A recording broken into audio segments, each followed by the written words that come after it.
Merci de votre attention. Excellent début de semaine. Madame, Monsieur, l'actualité ce lundi. La rencontre Robert Doucet, ambassadeur accrédité chez nous au Togo. La tenue du sommet de Lomé, préparatifs, dispositions pratiques, facilités accordées aux délégations étrangères. Le ministre des Affaires étrangères a fourni des renseignements nécessaires au cours de cette rencontre d'échange. Lomé, capitale de plus, ce lundi des journées internationales scientifiques.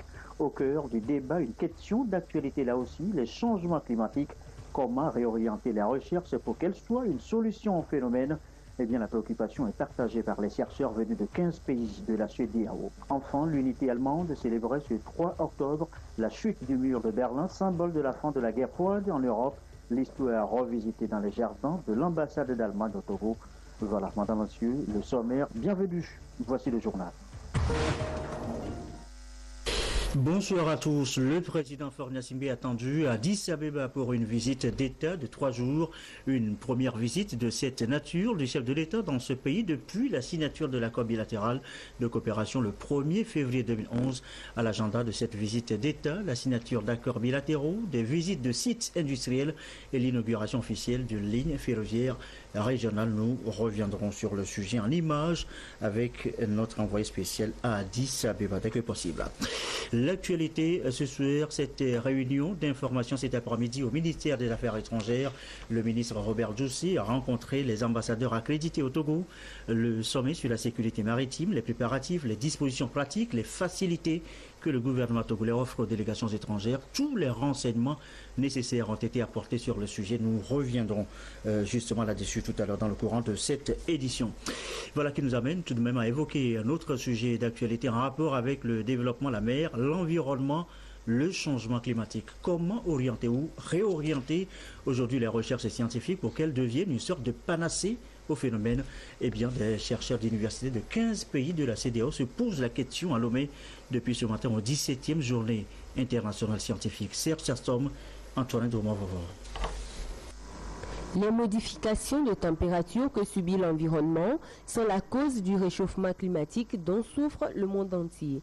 Les recherches effectuées montrent que ces changements climatiques se répercutent sur la santé, les moyens de subsistance, la production alimentaire, la disponibilité en eau et la sécurité globale des Africains.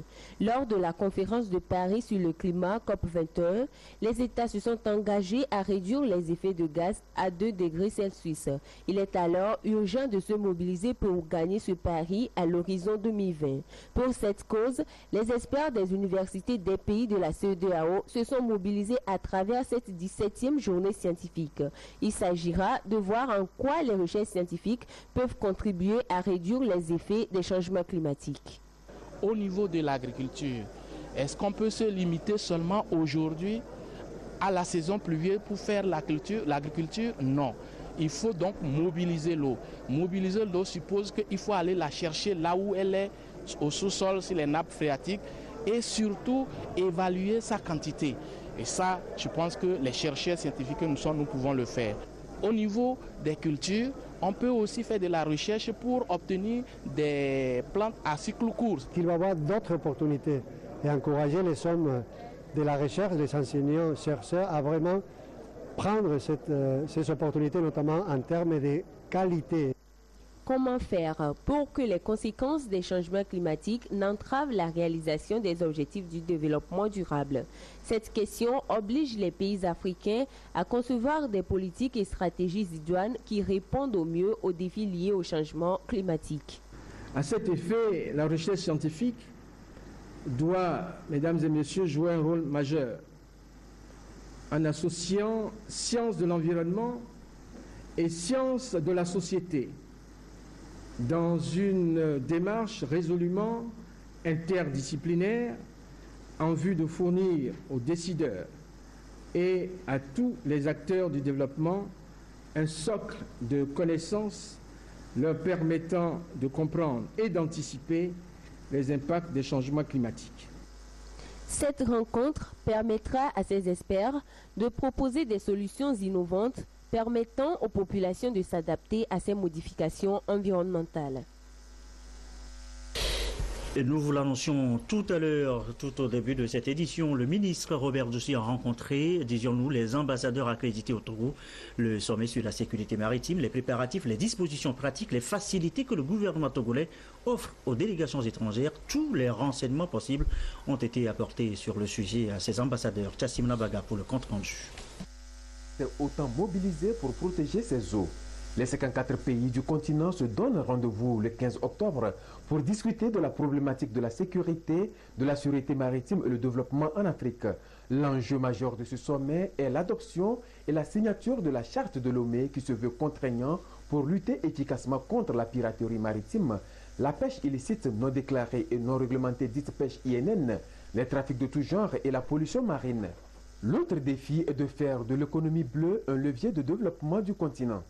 C'est donc un sommet très important et le Togo prend des dispositions pour que tout se déroule normalement. Les grandes lignes de toutes ces mesures et l'agenda des travaux ont été partagés avec les ambassadeurs et représentants des organisations internationales au Togo. L'un des grands points abordés est l'accueil et les conditions de séjour. C'est vrai que c'est un sommet de l'Union africaine, mais nous n'accueillons pas que les États africains. Il y a nos partenaires qui nous accompagnent, qui seront également de la partie. Et rassurez-vous, toutes les dispositions, je dis bien toutes, sont prises, surtout au niveau sécuritaire, parce que c'est ce qui est préoccupant aujourd'hui. Surtout au niveau de la sécurité, toutes les dispositions sont prises pour que nos hôtes séjournent dans notre pays sans problème. Nous avons pris les dispositions pour que ceux qui peuvent prendre ces visas-là dans nos ambassades respectives puissent le faire.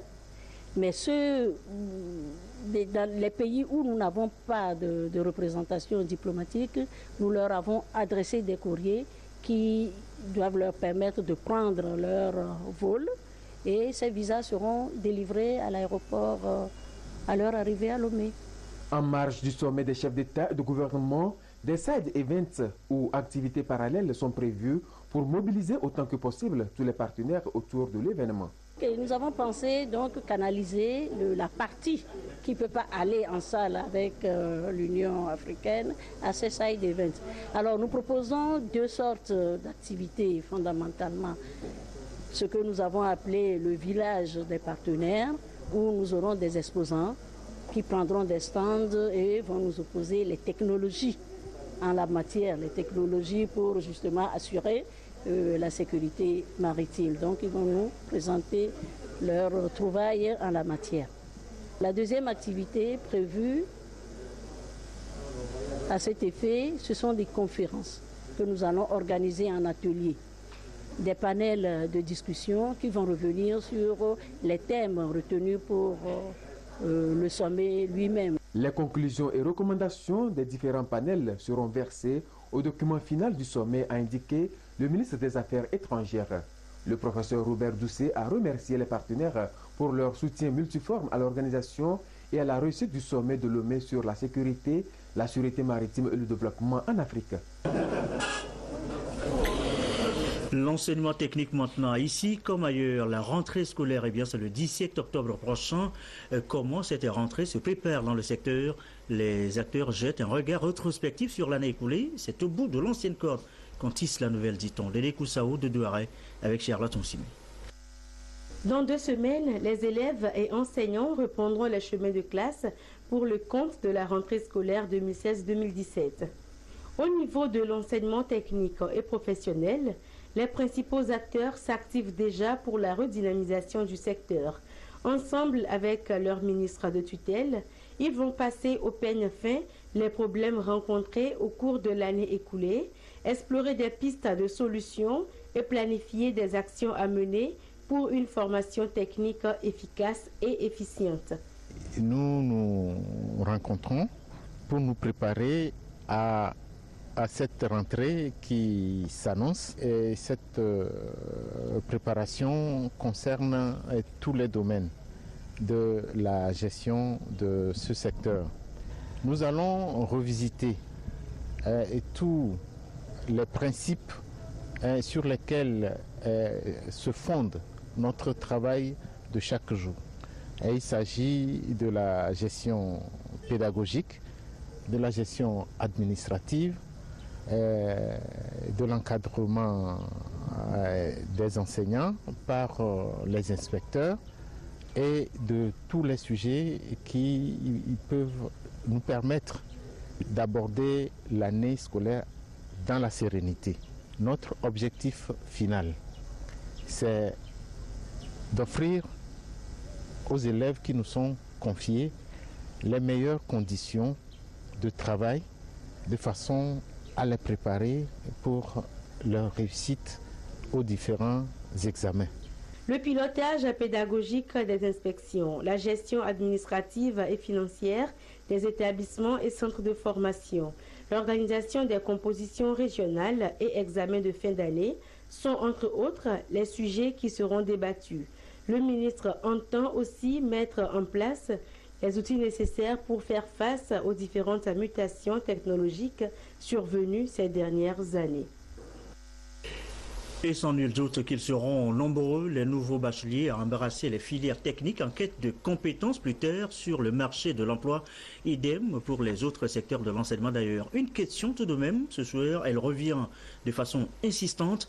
Quelle formation aujourd'hui pour quel emploi demain? C'est le dossier de cette édition de Cessiné, Sylvain Raboudou.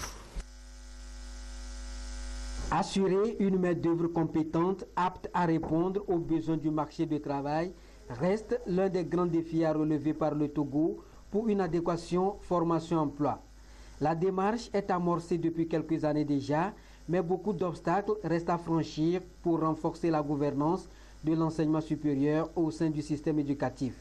Celle-ci doit être en adéquation avec le monde de l'emploi.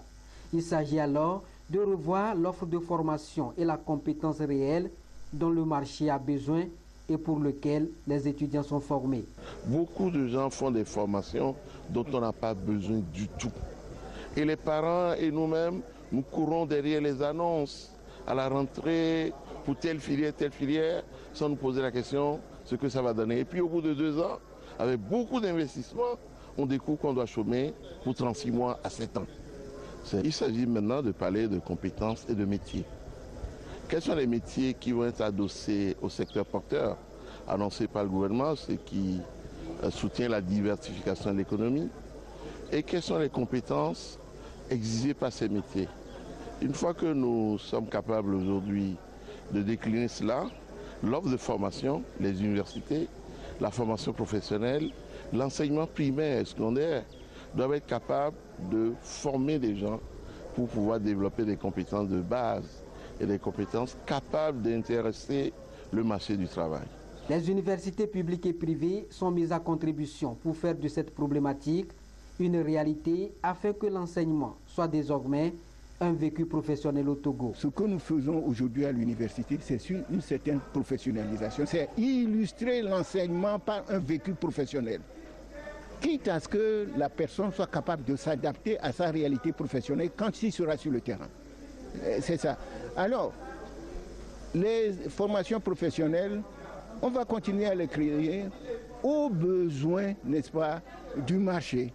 Aujourd'hui, on parle des professions du port, des métiers du port, on parle de la sécurité maritime. Il faut des gens pour de ces compétences-là. Et l'université va s'acquérir de ces besoins-là pour faire les transformations nécessaires.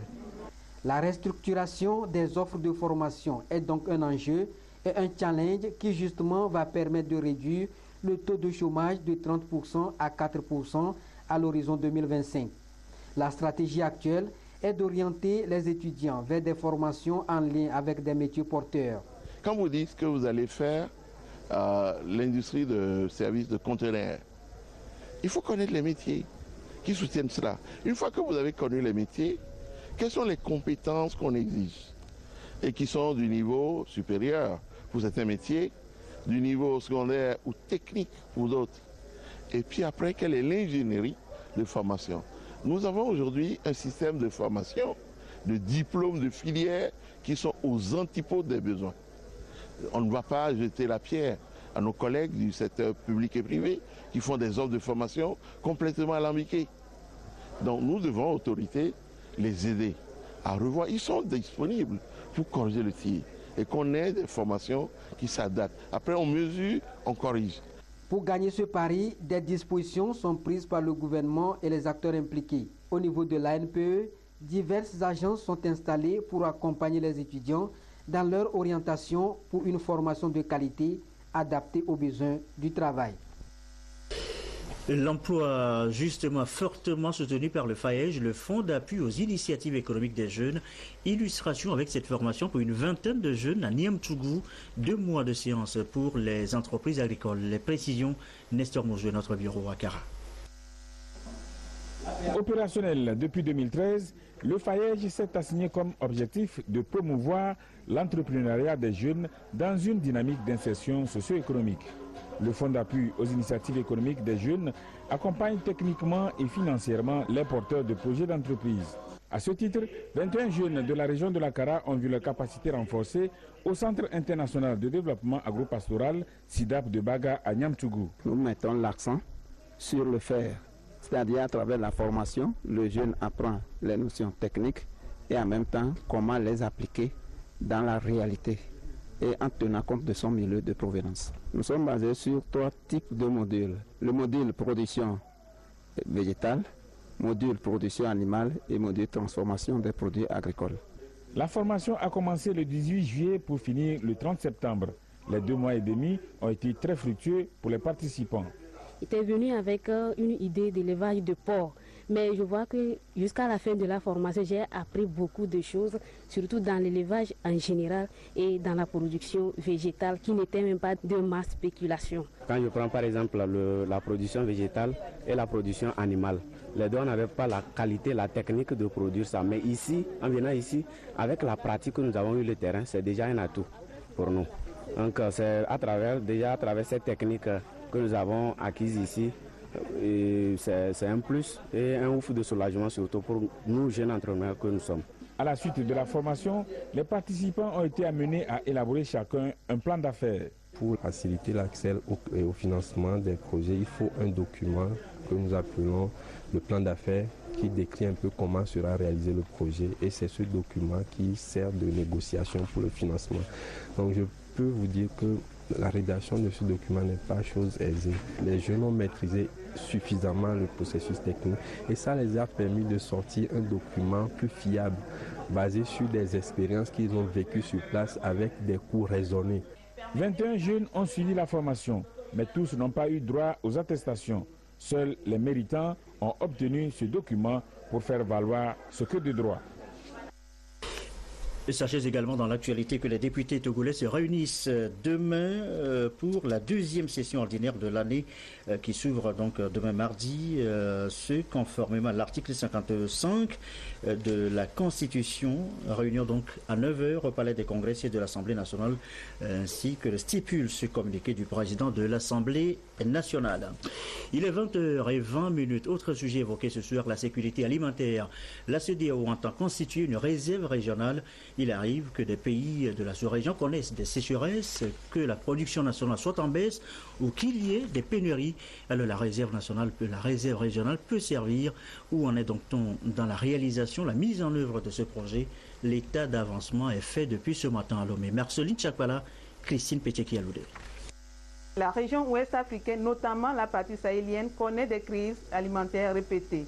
Les chefs d'État de l'espace CEDEAO ont manifesté leur volonté ensemble pour la préservation et la gestion de ces crises. L'une des initiatives phares mises en place est la réserve régionale de sécurité alimentaire, adoptée en 2013. L'initiative entend doter la région de moyens appropriés pour atténuer et contenir les effets liés à l'insécurité alimentaire. L'unité technique de gestion de la réserve a été mise en place. Et nous procédons à l'achat de céréales pour faire le stockage. Nous avons déjà lancé un appel pour 15 000 tonnes de céréales. Nous avons aussi lancé un appel pour contractualiser avec les structures nationales de stockage en vue du stockage de ces céréales. Dans le mois qui vient, nous allons lancer un second appel pour 16 500 tonnes de céréales et 2 600 tonnes de farine enrichie. Tout ceci au profit de la région. La réserve régionale de sécurité alimentaire a 2 composantes. Le stock financier, c'est-à-dire la mise à disposition d'un fonds, et le stock physique constitué de céréales, de tubercules et autres. Les acteurs de ce schéma sont à Lomé pour échanger sur les modalités pratiques de la constitution de cette réserve. Les pays, dans un processus de concertation, ont même décidé d'adopter un mécanisme dans lequel chaque pays se dispose à réserver 5% de son stock national de sécurité alimentaire pour pouvoir contribuer, le cas échéant, à la gestion des crises lorsqu'elles surviennent. Nous allons voir au cours de cette rencontre-là comment les organisations sous-régionales qui nous encadrent dans ce domaine-là puissent mettre les moyens à notre disposition pour que nous puissions effectivement démarrer nos opérations. La commission de la CEDEAO recommande une première étape de 4 ans avec une réserve globale de 176 000 tonnes avant de porter le volume à 294 000 à partir de la 5e année. On en vient maintenant à la gestion des terres et des eaux. La sécurité alimentaire évoquée tantôt passe forcément par là. Les pays du Sahel et de l'Afrique de l'Ouest sont intéressés par le sujet. Les journalistes également. Les précisions, Emmanuel Adjaglo, Clarisse Aticlé. Œuvrer pour une meilleure gestion des ressources naturelles en général et celle des terres et des eaux en particulier. L'Union internationale pour la conservation de la nature qui prend cet engagement veut travailler avec les hommes et femmes des médias. Ces derniers vont s'approprier davantage la thématique pour ensuite valoriser les bonnes pratiques à travers leur vulgarisation et leur dissémination. Donc la gestion durable des terres, c'est vraiment une approche globale qui fait intervenir un certain nombre de disciplines, y compris la biodiversité. Donc c'est très important de comprendre ces concepts-là pour être à même donc de diffuser l'information et de la diffuser de manière correcte à tous les acteurs en fait donc qui interviennent donc sur ces questions de gestion durable des terres et des eaux. La formation est placée sous le thème « Gestion durable des terres et des eaux dans les pays du SAWAP ». Enjeux, difficultés et stratégies locales. C'est l'une des activités du projet de renforcement de la résilience par le biais de services liés à l'innovation, à la communication et aux connaissances BRICS. Avec le soutien de la Banque mondiale, ce projet intervient dans 12 pays de l'Afrique, dont le Togo. La rencontre de Lomé a bénéficié de l'expertise du projet de gestion intégrée des catastrophes et des terres. Concernant les questions de gestion durable des terres, le gouvernement a déjà formé plus d'une soixantaine de journalistes sur le plan national sur la thématique. Et cet atelier rentre dans le cadre du partage d'expérience sur les questions de GDT au sein du monde des communicateurs, pour que ensemble chacun s'approprie la mise en œuvre du projet SAWAP dans chaque pays et comment faire en sorte qu'il y ait échange d'expérience à travers les médias pour les 12 projets de la Grande Muraille Verte. Les hommes et femmes de médias sont issus des 12 pays du SAWAP. Leur responsabilité désormais est d'informer les populations sur la problématique de la gestion durable des ressources naturelles. Dans le reste de l'actualité, le projet Coraf Akara. Ici, on travaille sur les sols cultivés en milieu périurbain. Le projet a mis en œuvre il y a 3 ans déjà. Une séance de restitution s'est donc tenue. Akara, voici le compte-rendu de Nestor Bouzou. Lancé en mars 2013, le projet Externalité négative de l'intensification des sols cultivés en milieu périurbain, méthodes et outils d'évaluation et pratiques alternatives est arrivé à son terme. Financé par le CORAF, Conseil ouest et centrafricain pour la recherche et le développement agricole, le projet a été piloté par le laboratoire d'assainissement, sciences de l'eau et environnement de la FAST, Faculté des sciences et techniques de l'Université de Kara. Quels sont les résultats enregistrés? La question est au cœur de cette séance de restitution. Nous avons mené 2 types d'activités et donc obtenu également 2 types de résultats. Le premier résultat est un résultat d'ordre social, puisque nous avons procédé à la sensibilisation des populations par rapport aux mauvaises pratiques en utilisant les déchets directement en agriculture.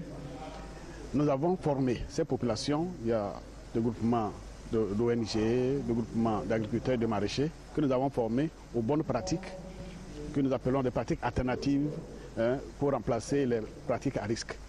Le deuxième volet est un volet scientifique, puisque nous avons procédé à la recherche des risques encourus par le consommateur des produits qui sont issus des zones à risque, notamment sur le plan scientifique, les ETM, les éléments métalliques, communément appelés les métaux lourds, mais aussi sur l'aspect bactériologique, pour les aliments qui sont consommés crus, nous avons recherché les germes pathogènes. Et il y en a. Ceux-là que nous avons formés, on peut les considérer comme les pères éducateurs, parce qu'ils sont appelés à restituer la formation qu'ils ont reçue. Certes, le projet est fini, mais l'université de Kara, qui se veut une institution au service de sa communauté, entend continuer la vulgarisation des bonnes pratiques retenues. D'autres pays, comme le Sénégal, le Congo-Brazzaville et le Burkina Faso, ont aussi expérimenté le projet. Nous vous l'annoncions également en titre, l'anniversaire, le 26e anniversaire de l'unité allemande célébré ce 3 octobre dans les jardins de la représentation allemande au Togo. Un anniversaire dans le souvenir de la chute du mur de Berlin, brisant le dernier symbole de la guerre froide en Europe. Le récit, Sylvain Rabdou. La chute du mur de Berlin, symbole de la réunification allemande, est l'événement historique célébré chaque 3 octobre par le peuple allemand. Une célébration qui rappelle la fin de la guerre froide et qui permet aux Allemands de revisiter leur passé. Voilà ce qui explique cette mobilisation autour du diplomate allemand au Togo Christophe Sander à l'occasion de ce 26e anniversaire. Après un passage en revue de cette histoire, Christophe Sander s'est appesanti sur la relation germano-togolaise. Il a fait une relecture des grands chantiers menés et a parlé de la nouvelle vision qu'il explore pour le Togo. L'année 2016 était vraiment l'année de l'amitié et de la coopération germano-togolaise. La coopération allemande verra une forte croissance pour les années 2016-2018, de 40 à 60 millions d'euros. On a déjà commencé avec les travaux. Pour la coopération allemande, l'effet durable et la pérennité sont très importantes. Nos anciens projets de coopération le font preuve. Le barrage de Nangbeto produit de l'énergie fiable depuis 30 ans. Le port de Lomé est devenu aujourd'hui une des premières sources de revenus pour le Togo. Et c'est pour cette raison que la planification précise, l'inclusion de tous les partenaires, l'application des normes élevées lors des appels d'offres et la mise en œuvre méticuleuse des projets restent aussi à l'avenir des caractéristiques de la coopération allemande. Plusieurs chantiers sont donc opérés par l'Allemagne au bénéfice du Togo, que ce soit dans le domaine de la santé, l'agriculture, l'éducation, la culture. L'Allemagne apporte son appui pour soutenir le Togo. Une diplomatie agissante que le Togo compte consolider davantage pour fructifier et garantir ce partenariat gagnant-gagnant. Cette année 2016 a été riche en événements, marquant qui prouve, si besoin en est encore, le caractère particulier de l'axe germano-togolais. La visite effectuée en Allemagne par le président de la République en juin 2016 vient porter un sceau particulier à cette relation privilégiée et exemplaire que nos deux États entretiennent. La vitalité des liens d'amitié et de coopération entre nos deux pays est réelle. En témoigne la riche coopération économique qu'entretiennent les hommes d'affaires togolais et allemands. L'excellente plateforme de rencontres et d'échanges, dénommée le Printemps de la coopération germano-togolaise, organisée au cours de cette année, a permis de nouer de nouveaux partenariats économiques entre ces deux acteurs et d'identifier les secteurs porteurs de croissance pour nos deux pays. La diplomatie entre Lomé et Berlin va bientôt ouvrir d'autres portes pour la promotion du secteur informel. Il s'agit de l'approfondissement des échanges commerciaux pour des investissements directs en vue de la création d'emplois et de la valeur ajoutée. Il en est de même pour le développement du domaine scientifique où plusieurs jeunes Togolais viennent de bénéficier d'un stage de formation en Allemagne axé sur le changement climatique. C'est un faux sport. L'ancien capitaine des Lions indomptables du Cameroun, cloué au sol par une attaque cardiaque, est toujours retenu au Curie. Le Curie, eh bien, c'est l'hôpital central de Yaoundé où famille, belle famille ou proches du joueur sont en prière.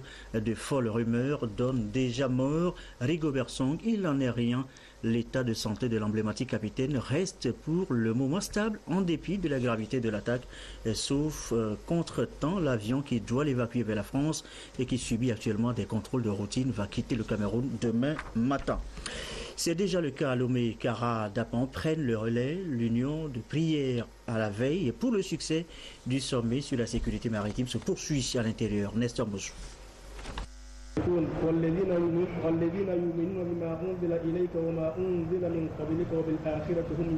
Tout le Coran a été lu à cette séance consacrée à une prière spéciale. Le Togo s'apprête à accueillir le sommet sur la sûreté, la sécurité et le développement en Afrique. Le pays a les yeux braqués sur cette conférence internationale. Le gouvernement a demandé à chaque Togolais de contribuer à sa manière pour la réussite du sommet. La section Kara de l'UMT, Union musulmane du Togo, a de son côté choisi de placer cette rencontre de haut niveau sous la protection divine. La communauté musulmane, par rapport aux grands événements, ils se regroupent pour invoquer Allah, pour que nous puissions vraiment rester en paix comme voulu les premiers responsables de ce pays. Vous n'êtes pas sans savoir que dans quelques jours, nous allons commencer le sommet sur la sécurité maritime. Nous avons demandé Dieu que tous les participants puissent bien arriver et faire le sommet et repartir en paix pour que Allah les protège dans leur mission. Il y a 16 ans que le Togo n'a plus connu une grande conférence comme celle qui se tiendra du 10 au 15 octobre, a relevé le préfet de la COSA, le colonel Badiba Oubakali. Il a remercié l'Union musulmane de Kara pour sa prière à l'égard de ce sommet dont les objectifs visent la libre circulation des biens sur les mers et océans qui entourent l'Afrique et la lutte contre les trafics illicites. À cette prière spéciale, un bœuf a été immolé. C'est la pratique pour ce genre de prière. Prière musulmane, une contribution du comité musulman de Tone pour la réussite du sommet de Lomé. Du 10 au 15 octobre prochain, le Togo va abriter la conférence de l'Union africaine sur la sécurité, la sûreté et le développement en Afrique. Un événement qui propulse davantage le Togo sur le plan international. Environ 4000 invités y prendront part. Les fidèles d'Allah de Dapaon s'associent à l'organisation. Une union de prière pour demander à Allah, le tout miséricordieux, de bénir la rencontre, protéger le Togo et ses invités. Que la paix de Dieu descende sur le Togo selon l'imam central de la ville de Dapaon, El Hadji Midjiawa Mohamed, afin que tout le programme prévu aboutisse de bout en bout. Dans le cadre de l'organisation du sommet, une séance de prière sur notre pays, le Togo, afin que les chefs d'État africains qui vont participer à ce sommet et les autres invités qui doivent venir dans notre pays, le Togo, puissent signer la charte dans la paix, repartir en paix. Le rendez-vous de Lomé honore le Togo qui présentera aux chefs d'État et de gouvernement la charte de l'Union africaine devant promouvoir davantage la sécurisation de l'économie bleue. En prélude donc de l'événement, un acte de piété, ici musulman, afin qu'Allah protège et bénisse le Togo. Et voilà, c'est la fin de cette édition qui a quelque peu débordé. Je vous souhaite tout de même une très belle soirée.